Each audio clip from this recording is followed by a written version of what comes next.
Welcome to Blizzard Fire. We hope this video helps fire up your solution.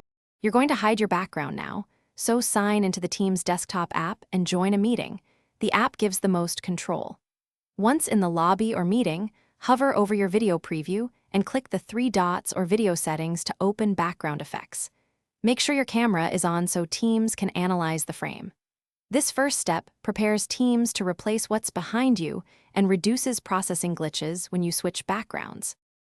Now select background effects from more actions. You'll see blur, several preloaded images, and an upload option. Pick blur to hide details quickly, or upload a clean, neutral image if you want a consistent look. Teams maintains lighting and perspective so you appear natural. Use preview to check edges and motion. Make small adjustments to your position or lighting if the mask cuts off. When satisfied, click Apply to finish, confirm the background stays applied during the meeting and avoid moving rapidly.